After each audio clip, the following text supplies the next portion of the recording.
Livro dos Espíritos, livro 4, Esperanças e Consolações, capítulo 2, Penas e Gozos Futuros, item 6, Expiação e Arrependimento, a partir da pergunta 990. Deixa eu só me situar aqui. Deu uma perdidinha aqui.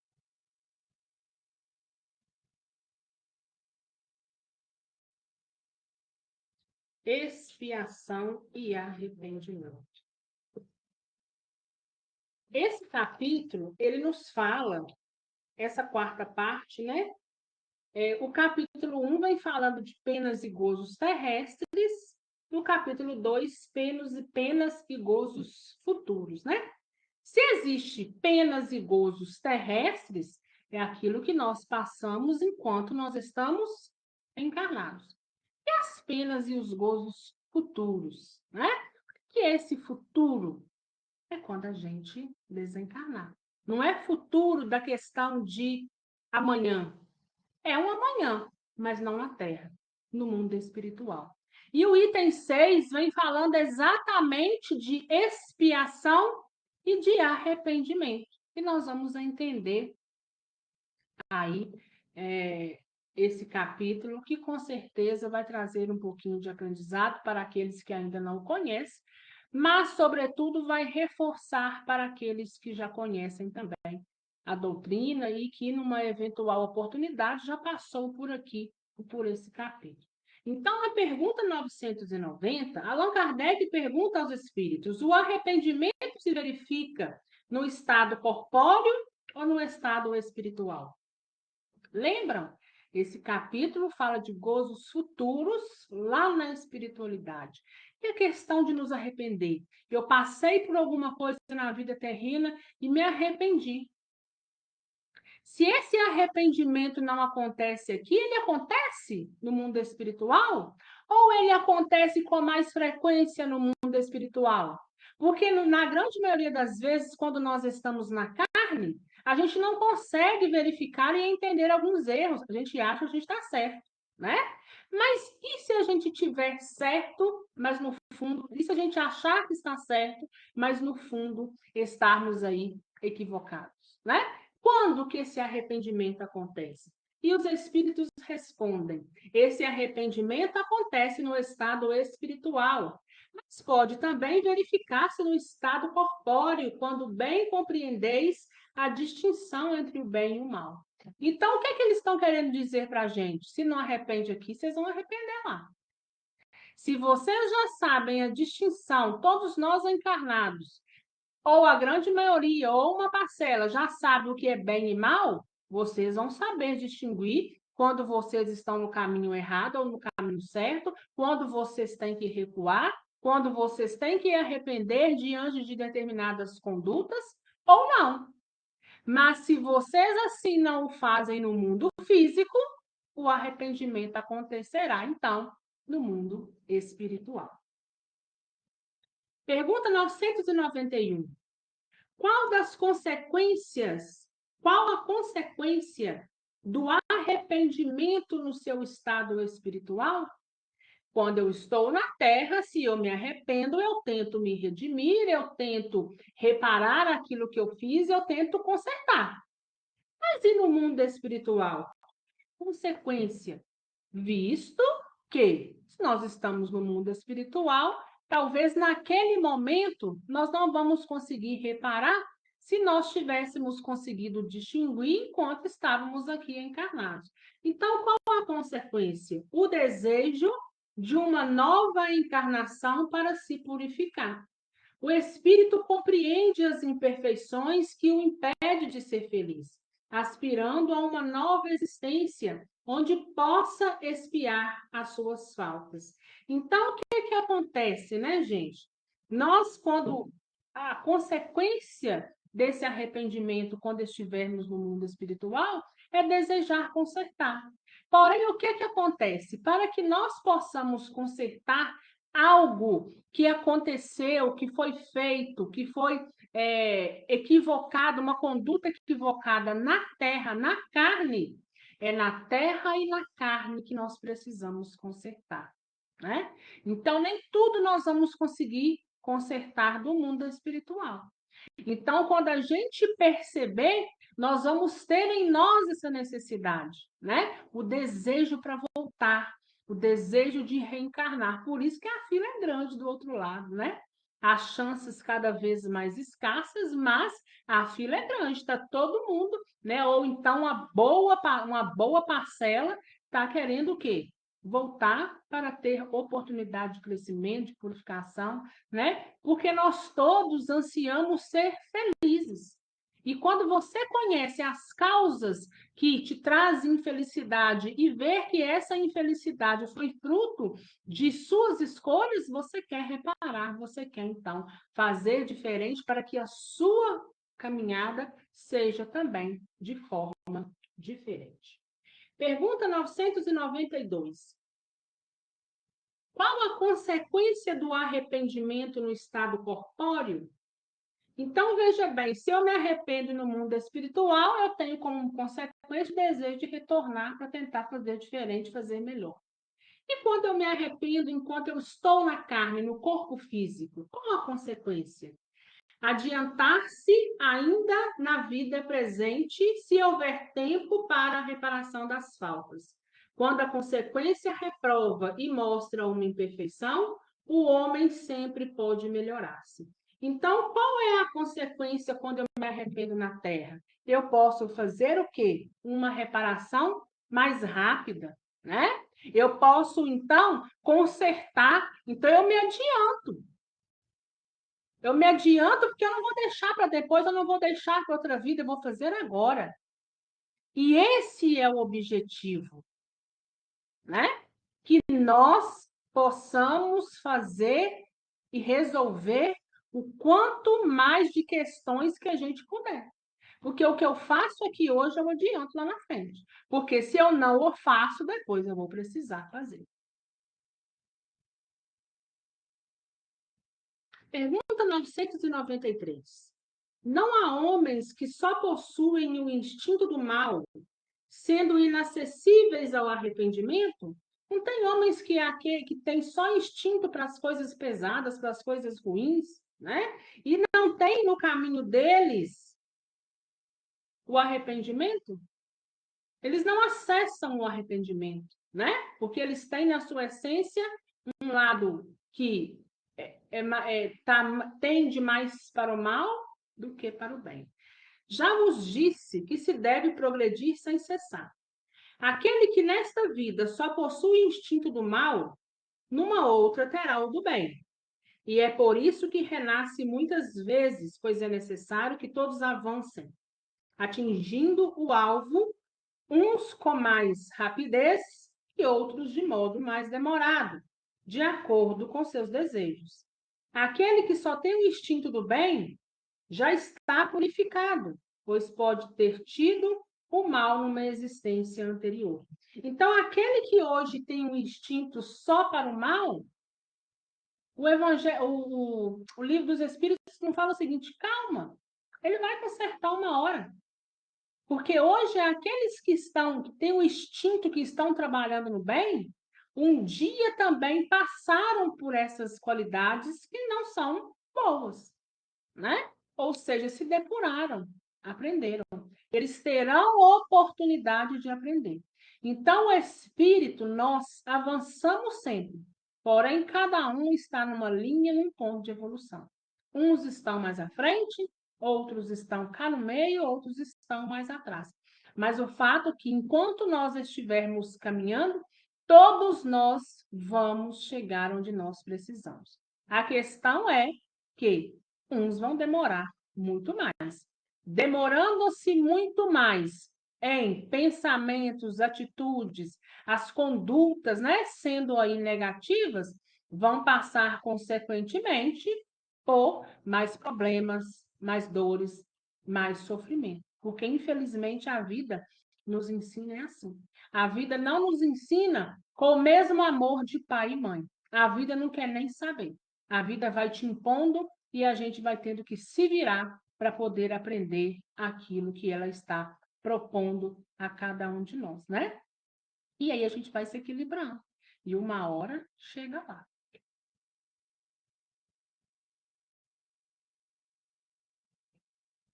Pergunta 994. O homem perverso, que durante a vida não reconheceu suas faltas, sempre as reconhecerá após a morte? Sim, sempre as reconhece e então sofre mais, pois sente todo o mal que praticou ou do qual foi causa voluntária. No entanto, o arrependimento nem sempre é imediato. Há espíritos que se obstinam no mau caminho, apesar do sofrimento, mas cedo ou tarde reconhecerão ter tomado uma senda errada, manifestando-se arrependimento. É para os esclarecer que os bons espíritos trabalham e que vós mesmos podeis trabalhar.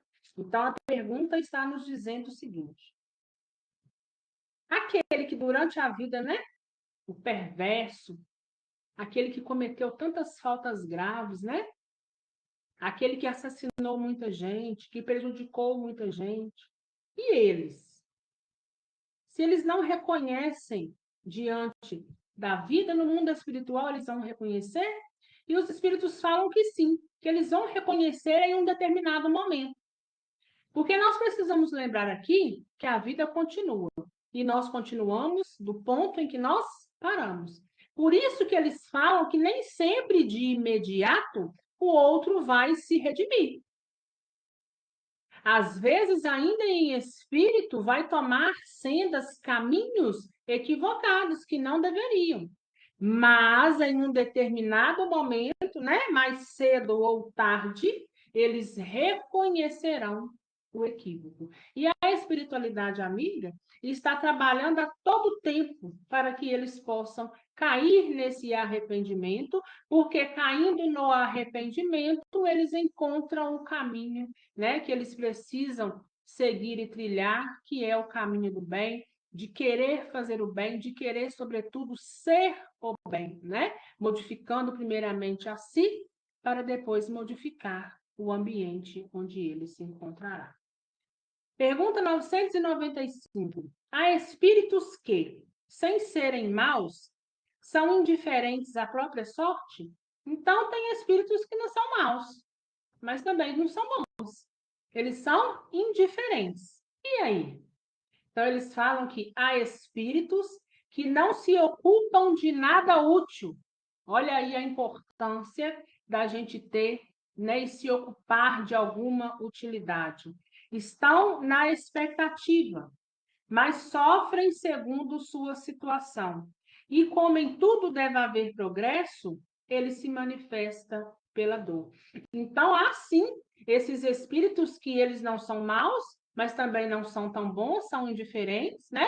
Eles vivem ali na expectativa, mas nada fazem, mas os espíritos estão nos dizendo que eles também sofrem pela situação, né? Eles estão aí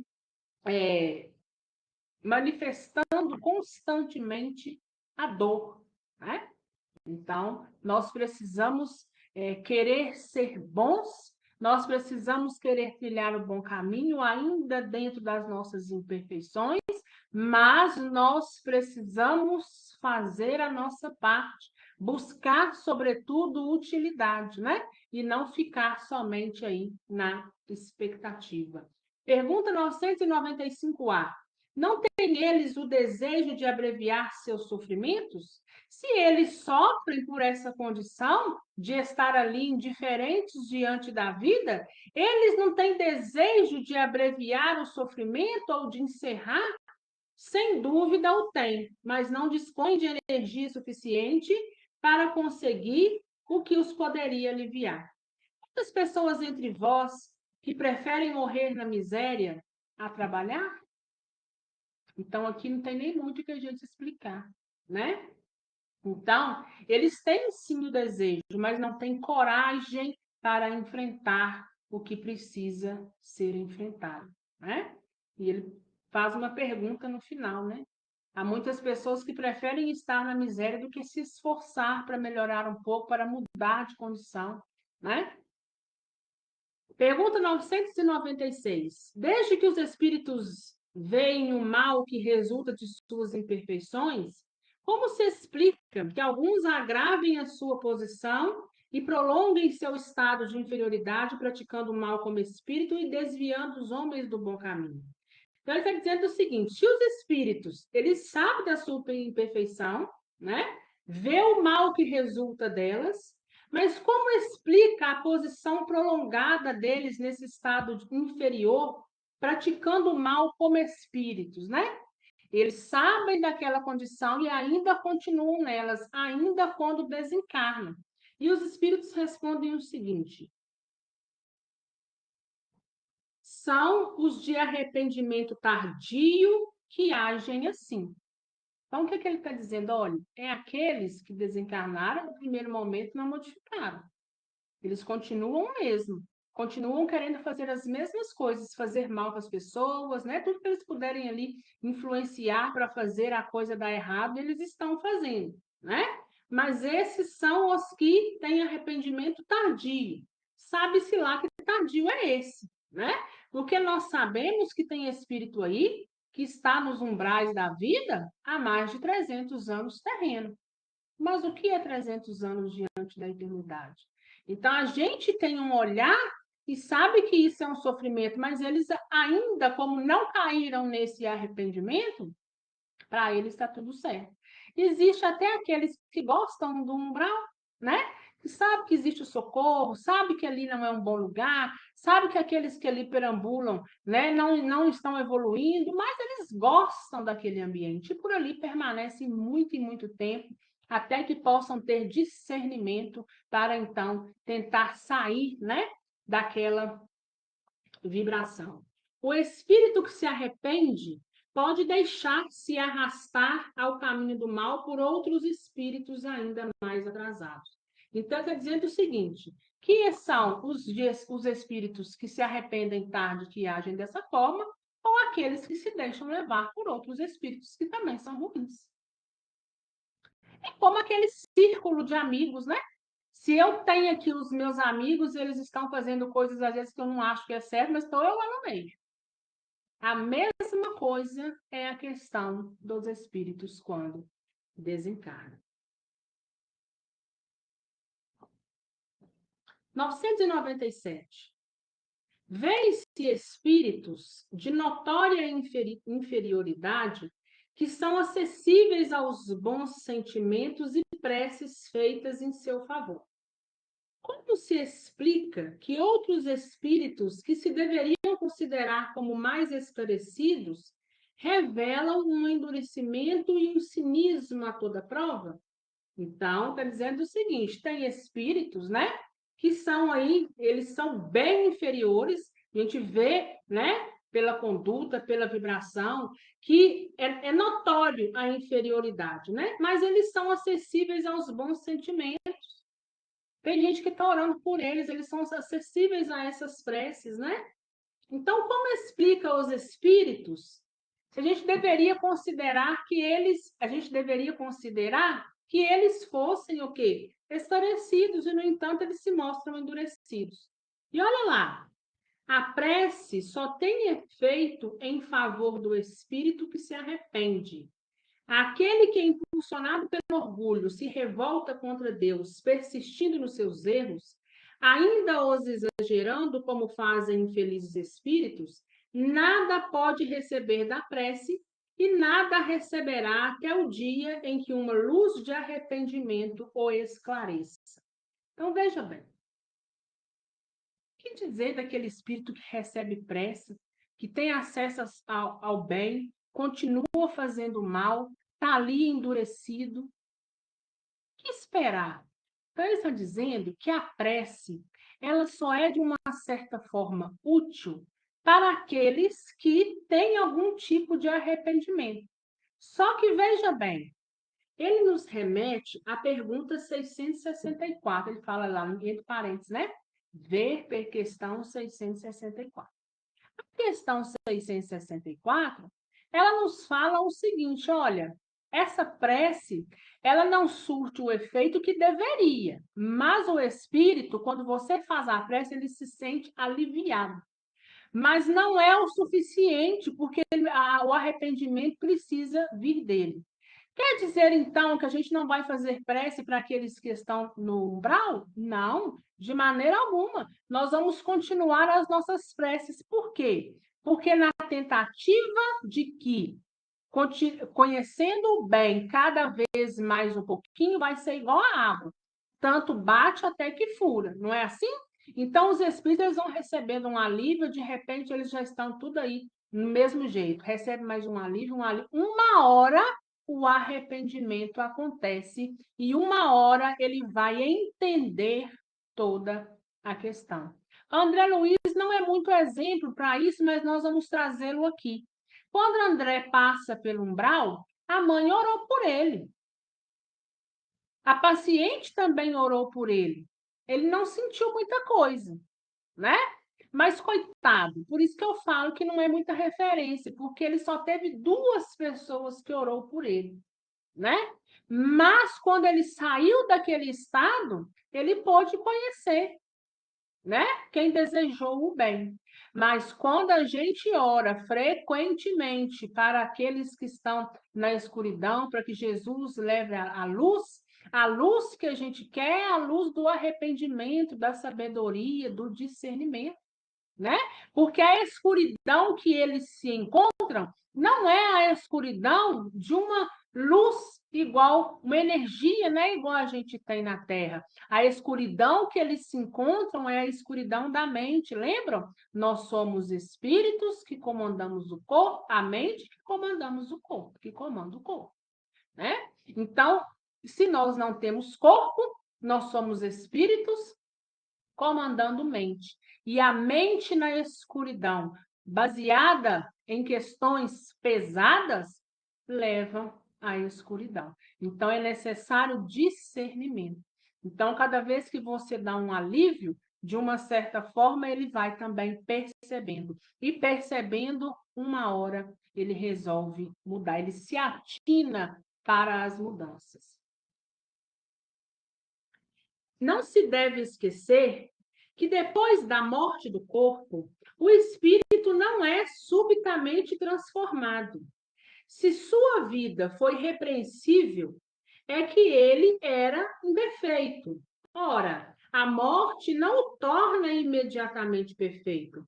Ele pode persistir nos seus erros, nas suas falsas opiniões, em seus preconceitos, até que seja esclarecido pelo estudo, pela reflexão e pelo sofrimento. Se você não aprende buscando e refletindo, você vai aprender sofrendo. Uma hora você vai querer sair daquele sofrimento. Uma hora você vai entender. Então a vida continua e nós continuamos de onde nós paramos.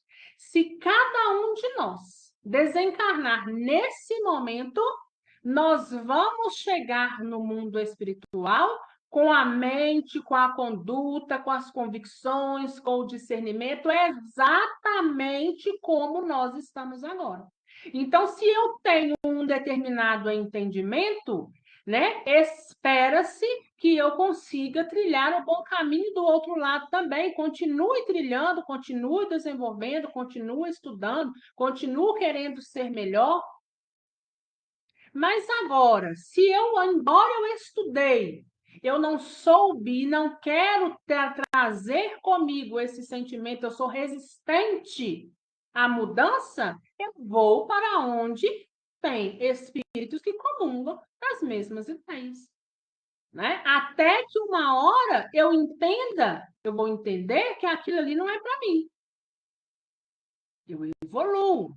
Quando eu evoluo, eu saio de onde eu me encontro e subo aí, como se diz, um degrau na evolução. Né? E isso também acontece quando um espírito de quinta dimensão evolui-se muito mais do que aqueles que ali se encontram, ele sobe para uma outra dimensão, né? Para um ambiente, para um lugar muito mais apurado do que onde ele se encontra. Pergunta 998. A expiação se realiza no estado corporal ou no estado do espírito? Espiar, passar na carne, né? Tem como espiar no mundo espiritual também? Olha a resposta.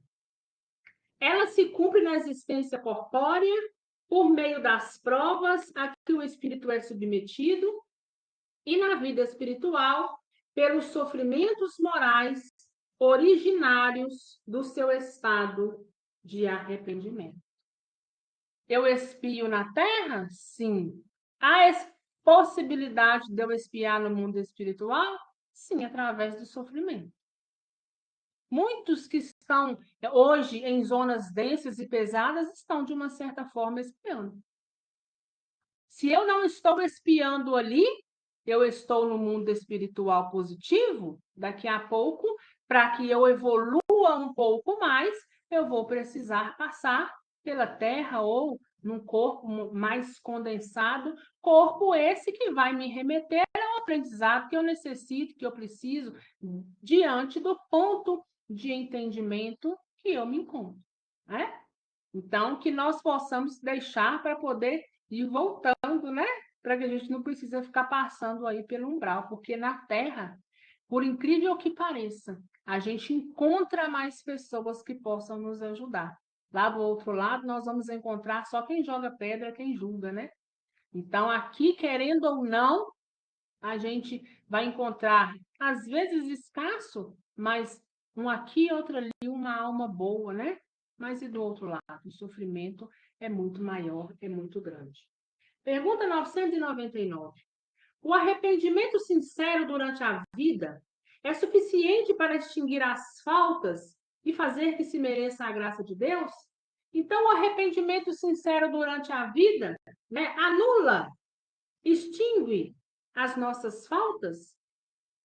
O arrependimento auxilia a melhora do espírito, mas o passado deve ser expiado. O arrependimento é o nosso primeiro passo e o nosso primeiro ponto de reconhecimento no seguinte sentido: eu estou equivocado, eu estou errado e eu preciso me consertar nesse ponto. Só que a gente arrepender não é o suficiente, né? Então, para que a gente possa anular um mal feito nosso, nós precisamos arrepender, nós precisamos reparar diante do outro. O que é se reparar diante do outro? É estar diante dele e dizer: eu errei com você, eu me arrependo, me perdoo. Se o outro não te perdoa, já não é problema seu. O problema seu é quando você deixa de perdoar. Mas vem a terceira etapa, eu preciso expiar. Eu preciso passar na carne. Aquilo que eu fiz o outro passar, eu preciso passar também. Porque quando eu passo, eu entendo. Porque não é assim? Só quem passa é que sabe. Então, eu passo na minha carne, eu entendo. Entendendo, eu não quero fazer mais. Né? E Jesus e Deus é tão misericordioso que nos dá inúmeras oportunidades através da reencarnação de pagar a conta aos poucos, né? Pagar parcelado. Então, a gente vai aí nos purificando aos poucos, mas que, sobretudo, nós possamos fazer o quanto antes, né? Porque é bem melhor para todos nós. Pergunta 999A. De acordo com isso, se um criminoso dissesse que, tendo de expiar o passado, não é necessário arrepender-se, quais seriam para ele as consequências? Então, olha lá, né? Se um criminoso dissesse que, tendo de expiar o passado, não é necessário arrepender. Se persistir no pensamento do mal, sua expiação será mais longa e mais penosa. Se eu não me arrependo, é porque eu não tenho convicção que eu errei. Se eu não tenho convicção que eu errei, o meu sofrimento vai ser maior até que eu entenda que eu estou errado. Até que eu entenda que aquela minha conduta foi contrária à que eu deveria fazer. Então, o sofrimento é maior, é mais penoso, né? Não adianta ficar insistindo numa coisa que está aí na cara. Quanto mais você insiste em ao contrário, né? Contrário aí, como se diz, a maré, o sofrimento é maior. Pergunta 1000. Já nesta vida, podemos resgatar as nossas faltas? Sim, começando por repará-las. Mas não acrediteis poder resgatá-las por algumas privações infantis ou por meio de doações pós-mortem, quando não precisais de mais nada. Deus não considera um arrependimento estéril, sempre fácil e que consiste apenas em bater no peito. A perda de um pequeno dedo ao fazer um serviço apaga mais faltas do que o silício suportado durante anos sem outro objetivo a não ser o bem de si próprio. O mal não é reparado a não ser pelo bem, e a reparação não tem nenhum mérito se não atingir o homem no seu orgulho ou nos seus interesses materiais. De que lhe servem como justificativa restituir depois da morte os bens mal adquiridos que foram desfrutados em vida e já não lhe servem para nada? De que lhe serve a privação de alguns prazeres fúteis e de algumas frivolidades, se o mal que fez a outra continua o mesmo? De que lhe serve, enfim, humilhar-se diante de Deus se conserva o seu orgulho diante dos homens? Então, está dizendo o seguinte: olha, nós podemos resgatar, sim, começar o resgate das nossas faltas, das nossas falhas, também enquanto encarnados, né? Nós precisamos nos reparar diante do outro, mas não adianta eu querer reparar ao outro depois de morto ou depois que eu já não preciso mais daquilo. Eu preciso quebrar meu orgulho. É preciso fazer realmente a diferença. Eu preciso realmente sentir, porque de nada adianta eu me redimir diante de Deus e não me redimir diante daquele em que eu devo, né? Não adianta eu falar, eu vou reparar, eu vou ajudar, ainda que a gente não saiba quem seja. Mas se passa uma situação em nossa volta, eu vou doar esse marcador de texto porque eu não preciso mais dele. Isso não é reparar. Se você não precisa mais dele, ele já não te faz falta, ele é inútil para você, ele não tem relevância. Eu preciso querer fazer a mudança de fato, né? Ainda que esse marcador me faça falta, diante de determinada pessoa, eu vou doar para ele, eu vou dar para ele, porque eu sinto que, de alguma forma, eu preciso ajudar em um determinado ponto. Eu quebro o meu orgulho, eu me coloco como humilde e entendo que eu faço reparações, né? É como a caridade que a gente faz. A gente não dá para o outro o que sobra. A gente faz um esforço para dar, né? Porque se a gente fosse esperar, às vezes, sobrar, a gente não fazia nada, né? Pelo menos eu não fazia, porque aqui nunca sobra nada. Eu me esforço para fazer, né? Então, não só caridade material, mas moral também. Às vezes a gente passa o dia inteiro cheio de coisas para fazer, mas a gente arruma um tempo para conversar com alguém, para atender alguém, para ouvir, para dar um apoio moral, né? Para colocar para cima, para colocar para frente. Não é simplesmente dizer ao outro, quando eu tiver um tempo, eu te. Não. Né? Eu reduzo aquilo que eu iria fazer, eu me desdobro para poder, então, fazer o meu papel. Pergunta 1001. Nenhum mérito haverá em assegurar após a morte um emprego útil dos bens que possuímos? Nenhum mérito haverá em assegurar após a morte o emprego útil dos bens que possuímos. Após a morte, nós vamos assegurar alguma coisa, nós vamos ter alguma coisa em virtude dos bens que possuíamos na terra? Nenhum mérito não é bem a palavra. Isto é sempre melhor do que o nada, né? Vamos entender essa pergunta. Nenhum mérito haverá em assegurar após a morte um emprego útil dos bens que possuímos, né? Ele está dizendo aqui que nenhum mérito não é bem a palavra. Então, nós vamos entender esses bens como não sendo bens materiais, né? Porque a gente sabe que bens materiais a gente não leva. A condição que a gente tem aqui na Terra financeiramente não é a mesma que nós vamos ter do lado de lá. Mesmo porque o sistema financeiro terreno nem existe lá. É completamente diferente, né? Então, ele está dizendo o seguinte, que esses bens que nós possuímos, né? Nenhum mérito não é bem a palavra. Isto é sempre melhor do que o nada. No entanto, o mal é que aquele que só doa depois de sua morte é muitas vezes mais egoísta do que generoso. Quer ter a honra do bem sem ter trabalho. Aquele que se priva em vida tem dupla vantagem, o mérito do sacrifício e o prazer de ver a felicidade que proporciona. Então, nós vamos entender um pouquinho melhor essa pergunta, né? Ele realmente não refere somente a bens, né? Não é só a bens materiais, mas a gente pode englobar aqui sim, né? Lendo melhor a resposta, ele fala o seguinte, olha, aquilo que você doou pós-morte, você até poderá ter algum benefício, mas não é essa a saída. Se você doou ao outro o seu tempo, se você se privou de muita coisa, você vai receber esses benefícios. Se você só faz depois da morte, você é orgulhoso, deveria ter feito diferente. Você pode até receber algum benefício, mas será bem menor do que aquele que soube doar, que soube se privar, que soube se esforçar enquanto estava ali, então, em vida. Mas o egoísmo lá está, ele diz: o que dais é o que retirais dos vossos gozos.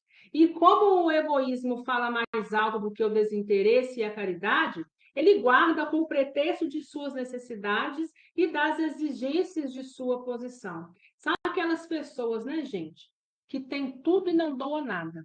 Eu tenho tempo e não escuto, eu tenho a palavra e não ensino, eu tenho a inteligência também, não passo para frente, eu tenho bens materiais e não ajudo. Eu só vou deixar alguma coisa para alguém depois que eu morrer. Enquanto eu estiver na carne, ninguém herda nada, nem moral e nem intelectual. Né? Então, agora nós entendemos aí o teor dessa pergunta. Então, ele vai ter algum mérito? Pode até ter.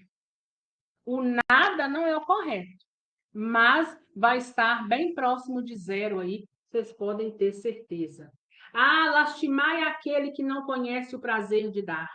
Acha-se realmente deserdado dos mais puros e dos mais suaves gozos. Deus, submetendo-o à prova da riqueza tão escorregadia e tão perigosa para o futuro, quis dar-lhe como compensação a ventura da generosidade de que ele pode gozar já neste mundo, né? Então, quando a gente doa, né, é muito bom, seja lá o que for, mas você se sente mais feliz de quem o recebe, porque você vê no outro também a felicidade, né? Então, Jesus nos dá determinadas condições para que nós possamos fazer mais enquanto nós aqui estamos, para que nós possamos vivenciar, presenciar esse bem que nós estamos fazendo ao outro. Pergunta 1002. O que deve fazer aquele que, no momento da morte, reconhece suas faltas, mas não tem tempo de repará-las? Vai para lá, falei para você ir embora. É um besouro, viu, gente? O que deve fazer aquele que, no momento da morte, reconhece suas faltas, mas não tem tempo de repará-las? Neste caso, basta arrepender-se? O arrependimento abrevia sua reabilitação, mas não absolve. Não tem ele diante de si o futuro que jamais lhe é fechado. Então, assim, no momento da morte, no momento da passagem, da morte do corpo físico, eu me arrependo. E aí? Não vai dar tempo de eu reparar. É o suficiente? Não, né, gente? Mas é o começo, né? É o pontapé inicial. Nós vamos ainda ter que passar por todas as outras etapas, mas o reconhecimento é a primeira delas. Assim nós encerramos, né, o nosso estudo de hoje. Espero que tenha sido proveitoso e espero que vocês tenham aí entendido, né, sobretudo. Alguma dúvida, gente?